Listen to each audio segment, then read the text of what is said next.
A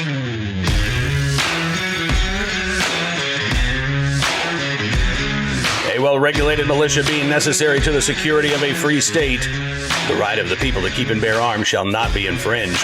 Welcome to another edition of Bearing Arms, Cam and Company. My name is Cam Edwards, and I know we don't normally do shows on Friday, but you know what? I ran across this story earlier today, and I thought to myself, I can write it up for Bearing Arms, but I want to rant about it a little bit here on camera as well, because I got a lot to say. We'll get to that topic here in just a second. Before we do, however, I know you guys have definitely noticed the U.S. dollar continues to buy less.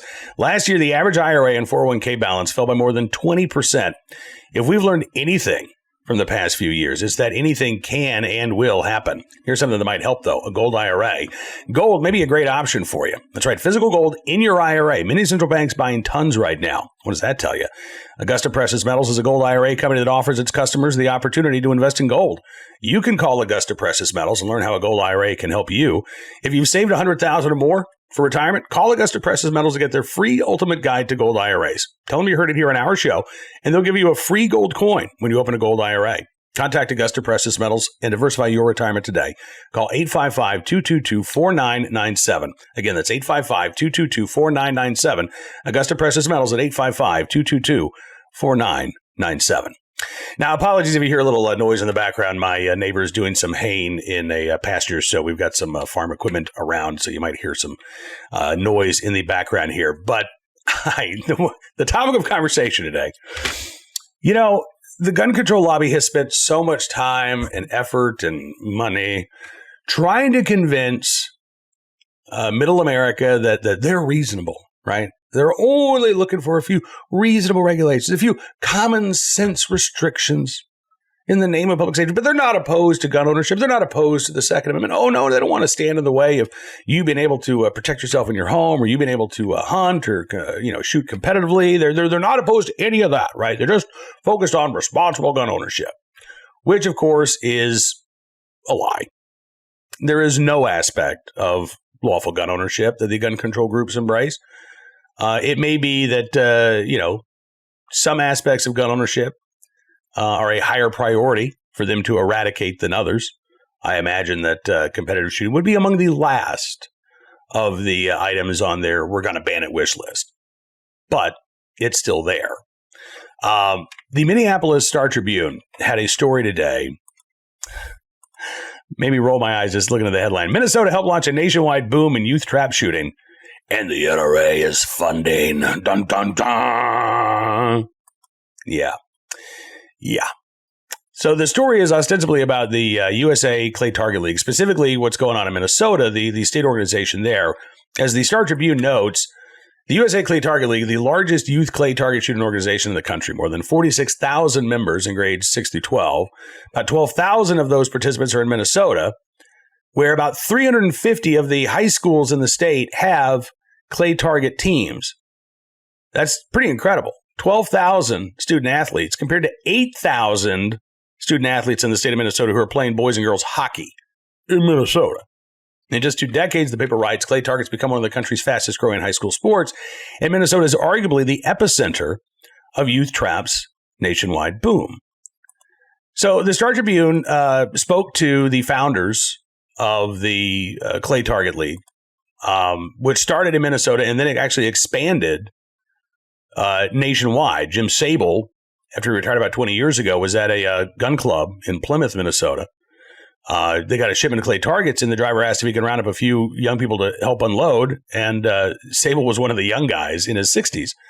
So he wanted to help recruit younger members. He started volunteering as a mentor. He was matched with a 14-year-old girl who had said that she was interested in learning how to shoot clays. And that was part of the first trap shooting team. And then Sable convinced another individual to start another program. And so they could compete against one another. And now, when they have this state championship, more than 8,000 student athletes come out and take part. And one of the great things about this is, we kind of ran into this when we moved to rural Virginia 10 years ago from Northern Virginia. My kids would have gone to a high school with about 4,000 students. there would have been no way for my kids to have been able to take the field as a student athlete. They weren't going to start on the football team or basketball team or baseball team or soccer team. The competition was just too intense. We moved here, and my son was able to letter in soccer. He was able to play as a freshman, all 4 years. But that's not an option in a lot of big schools. You're limited by the number of kids that can be on the field or on the court at any given time. That's not the case when it comes to clay target shooting. If you want to participate, you can. And a lot of kids do. Again, thousands of them. As one of the organizers said, you don't have to be the fastest, the strongest, or the tallest. You could have an offensive lineman from the football team next to a girl on the dance team, next to somebody on the debate team, next to somebody in a wheelchair. And for nearly 40% of league members, clay target is their only school-sponsored sport. It's pretty great. I mean, again, this is an unqualified success. And yet, the gun control groups have a problem with it. And apparently so too does the Star Tribune. They note, students say they develop skills and friendships through the sport.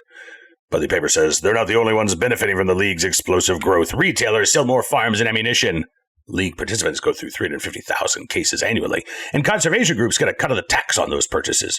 More controversially, the National Rifle Association stands to bolster its ranks with youth trap shooters by donating millions to the sport, unnerving advocates of gun violence prevention, who, by the way, could also donate millions of dollars to the sport since they are supposedly only in favor of reasonable common sense restrictions and they're not opposed to every aspect of gun ownership, right? But the gun control groups aren't donating money here because they don't like these programs. They don't want to see high schoolers exposed to education and training on how to be safe and responsible with a firearm. They certainly don't want high schoolers to learn how fun it can be to go shoot clays. They don't want that. They don't want gun owners. They don't want high schoolers to have a good time shooting competitively. That's the last thing they want. Because if a 15 or 16-year-old has fun at the range, well, maybe one day that person might become a 21-year-old who owns guns and supports the Second Amendment, and maybe is even a Second Amendment advocate or activist. No, we don't want that at all. They can't allow that. So you get criticism from folks like Chris Brown of Brady. The Star Tribune says close to 40% of students who join the USA Clay Target League have not previously taken firearm safety training. They do, of course, when they sign up. This cohort, the paper says, may not have otherwise picked up a gun were it not for the school trap team. That means more young people are learning gun safety, but it also adds more firearm owners to a country awash in some 400 million guns, the leading cause of death for children. If you count children up to age 19, and again, we're talking about a lot of gang-related, drug-related violence here. There are no gangs of high school clay target shooters who are roaming the streets of America committing violent crimes. Again, these kids are getting adult supervision. They're getting training. They're getting education. Yeah, they're having fun, but they're also learning. But for the gun control advocates, that's a bad thing. They want an abstinence-based approach. Don't talk about guns. Don't look at guns. Don't ever pick up a gun. Don't ever shoot a gun. God, don't have fun at a range with a gun. That's awful, right? Star Tribune says, though USA Clay Target doesn't promote Second Amendment rights, it has received support from the NRA Foundation. $39,000 in 2021 per IRS 990 filing. So let's see. If they got 12,000 students in Minnesota, and how many do they have nationwide here? 46,000 members nationwide. So less than $1 per participant from the NRA Foundation. But that's part of the headline here in the Star Tribune. This $39,000 donation. In recent years, they write, the foundation has given millions in cash and in-kind donations to youth shooting sports organizations nationwide, including in 2019, more than $100,000 to Minnesota groups. And again, supposedly there's nothing wrong with that for the gun control groups, right? I mean, who just promote common sense, reasonable regulations, but aren't opposed to our Second Amendment rights, certainly aren't opposed to education and training. In fact, they want to require education and training before we can even own a firearm in our home. But when it comes to actually delivering that education and training, you know what? They don't do it. They don't. There is no gun control organization out there that puts on any sort of gun training class. None. Michael Bloomberg has billions of dollars at his disposal. He has enough money that he could actually build a publicly accessible range in every county of the United States, 6,000 some odd counties, and still have money to buy us all a dozen donuts.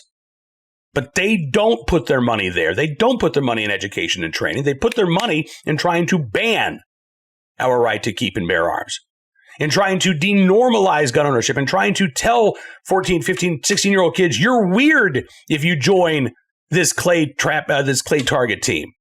You're odd, you're unusual, you're maybe even dangerous.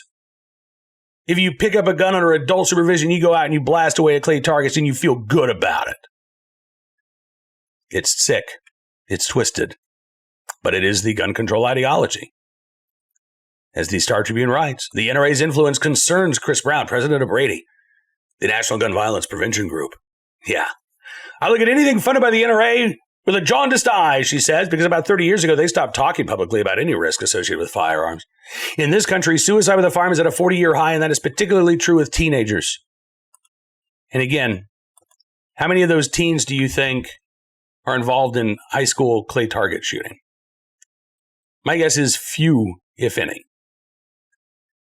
To conflate youth shooting sports with youth violence or youth suicide, again, is an attempt to denormalize gun ownership, to denormalize any lawful activity with a firearm, including the competitive shooting sports. On paper, again, these gun control groups should be all in favor of teenagers getting this type of education and training. But in reality, they are staunchly opposed to it. Because again, there is no aspect of gun ownership that the gun control groups support. Not one. Not your right to self-defense, not your right to hunt, not your right to go out and bang away at clay targets. Now, again, I think their biggest concern isn't about the safety of these kids, because again, this is an incredibly safe sport. What they're concerned about are these 14, 15, 16-year-old kids having a good time while they're being safe and responsible with a firearm. That's what terrifies the gun control groups. You know, again, the Youth Clay Target League, both nationwide and in the state of Minnesota, they're not advocating for these students to become Second Amendment activists. They're actually leaving politics at the door. It's the gun control groups who are trying to insert politics here. But again, I would challenge Chris Brown of Brady. I would challenge Everytown for gun safety. If you guys don't want the NRA funding these programs, step up and do it your damn selves. Because you say you're not opposed to these types of activities, and yet, when push comes to shove, all you do is complain about them. So if you're really in favor, if you're really not opposed to things like competitive shooting, not again with semi-automatic shotgun weapons of war, with good old-fashioned double-barrel shotguns, step up to the plate. Support this cause. Support these leagues. But you won't do it. Because these are talking points. Your professions of support for competitive shooting sports. Your professions of being okay with the right of self-defense. You're not. You're not okay with any of it. We know that. And once again, the gun control groups have let the mask slip. There is no aspect of our right to keep and bear arms that they want to keep in place. They may be prioritizing certain things, and I imagine competitive shooting is probably pretty down on the list of things that they want to ban. But trust me, it's there, particularly when it comes to the youth shooting sports. So they are far safer and far more accessible than a lot of high school athletics. This is something that the gun control lobby wants to see go away. All right, let's turn our attention now to today's Armed Citizen story, our good deed of the day, and our recidivist report. Hey, let's talk about a story that Chris Brown and Brady won't talk about. Because the gun control groups, again, they love to talk about, things like, again, high school play target leagues. But when a teenager is arrested in a gun control state like Colorado as a known gang member, that one's just not really going to be a newsworthy story for them. It is for us, though, because, again, Colorado has plenty of gun control laws on the books, right? Going back a decade, they instituted their ban on large capacity magazines. They instituted their red flag law. They have removed firearms preemption. They expanded the red flag law this year. They have, again, universal background checks in place. I apologize. Red flag law did not come in place in 2013. It was universal background checks and the magazine ban. But all of these laws, again, ostensibly, that are supposed to crack down on violent crime. And what's happened in the state of Colorado almost every year since? Violent crime's gone up. Because, again, they're not dealing with the trigger pullers. They're dealing with the inanimate objects that have triggers. That's what they're focused on. So, Aurora, Colorado. It's from KUSA in Denver. 18-year-old man arrested and accused of fatally shooting a man earlier this month in a road rage incident in Aurora, was on probation at the time of the killing for 3 separate cases that he picked up as a juvenile. 18-year-old Juan Carlos Rivas Luna, a known gang member, according to an affidavit from the Aurora Police Department. He and his girlfriend were arrested Monday in connection with the June 5th shooting of 48-year-old Stephen Qualls. Rivas Luna is now facing a charge of first-degree murder. His girlfriend, Araceli Enriquez, is arrested and charged with suspicion of accessory to first-degree murder. According to court records, this 18-year-old is a gang member known to carry guns, has been involved in, quote, several violent crimes in Aurora. According to the affidavit, he is currently on probation for 3 weapons offenses that occurred while he was a juvenile. He's also the suspected shooter in an open homicide that occurred in 2021 in Aurora, Colorado. Deputy with the sheriff's office said he was investigating, quote, several shootings around the metro area that Rivas Luna was also believed to be involved in. But again, he's not been charged with those crimes. So we can set those aside. Let's talk simply about these 3 weapons offenses that Rivas Luna picked up as a juvenile. And what happened? Again, Chris Brown and Brady is flipping out about high school students in Minnesota taking part in a clay target league under adult supervision. But neither she nor any other gun control activist is going to say squat about Rivas Lunas being arrested 3 separate times as a juvenile in possession of a firearm and the slaps on the wrist that ensued every single time. Why would they bring this up? Colorado is going in the right direction as far as they're concerned. They're putting more gun control laws in place. They don't want to highlight the failures of these gun control laws, so they won't bring up Rivas Luna. But you know what? They want to, again, take teens' ability to learn how to be safe and responsible with a firearm, to learn how to avoid putting themselves in bad situations. They want to stick to this abstinence-based approach, which leads to, I think, more people like Rivas Luna, who don't have that adult mentorship, who don't have the guidance telling them, hey, here's the right thing to do. And instead, even when the state gets involved, there are no consequences. Probation, parole, sent on your merry way. Arrested again, second verse, same as the first. More probation, more parole. Arrested again, more probation, more parole. And the lack of consequences, I think, lead some individuals, perhaps even Rivas Luna, to believe that they can literally get away with murder. And in some cases, they can, because the homicide clearance rate in these cities, like Denver, not what you want it to be.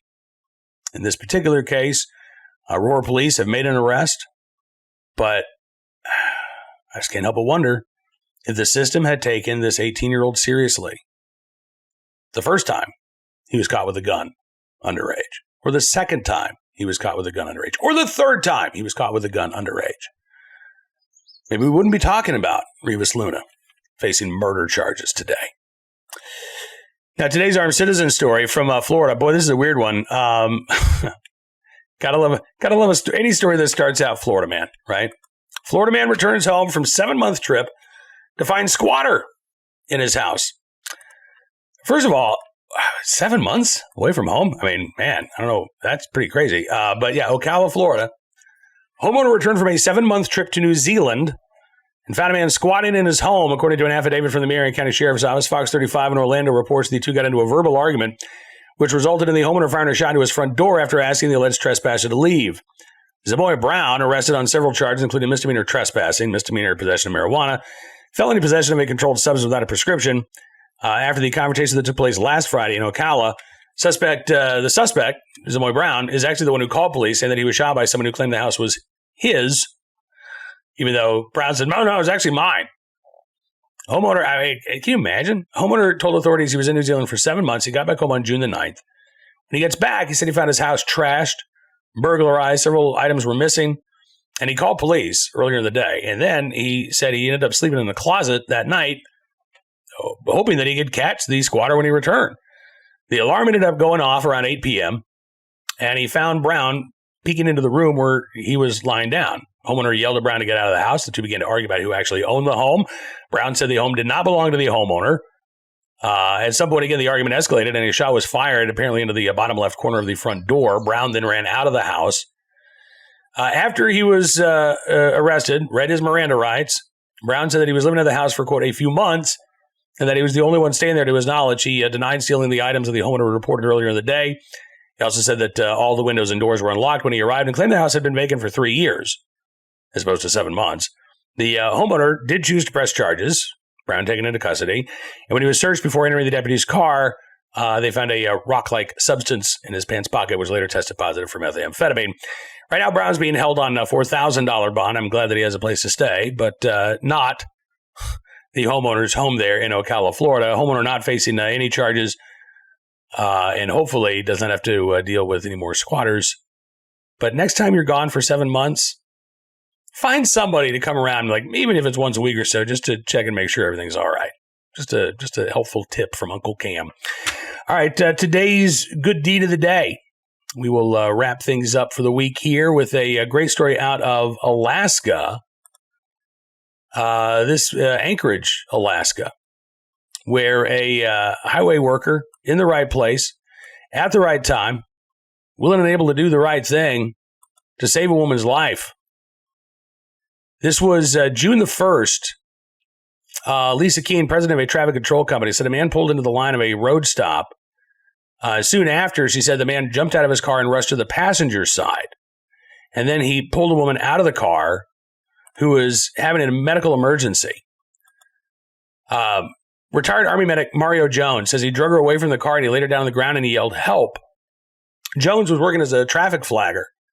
But again, he served as a medic in the Army and he ran over.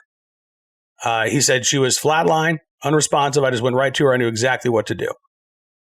30-year decorated Army senior medic who was awarded the Army Achievement Medal in 2007. He said she didn't have a pulse then. She regained her pulse. We just continued CPR. In the line of stopped cars, there happened to be a registered nurse. She saw what was going on. She got out. She started helping Jones until paramedics arrived. He said they administered AED shock. She sat straight up. It's incredible. Jones says, you know what? It's just one of those days. Somebody needed medical assistance from the Army, and we gave it to him. He said he still doesn't know the name of the woman that he helped, but he said that he was happy that he was there, happy that she made it through. Lisa Keene, again, the president of that traffic control company, said, we definitely need more Marios out here in the world. And to have Marios out here as our guardian angel. So again, in the right place, at the right time, willing and able to do the right thing. Mario Jones there in Anchorage, Alaska, we thank you for your very, very good deed. And that is all the time we've got for you on this edition of Bearing Arms Cam and Company. I do want to thank you for being a part of the program as always. I hope you enjoy your weekend. Maybe go take your kids, if you're a dad, especially we got Father's Day weekend here. Maybe a little clay target. I'm just saying. Have a good time, have some fun, and you get to piss off the gun controllers. So there you go. Can't think of a better way to spend a Sunday. We'll see you back here on Monday. But until then, be well, be safe, and be free.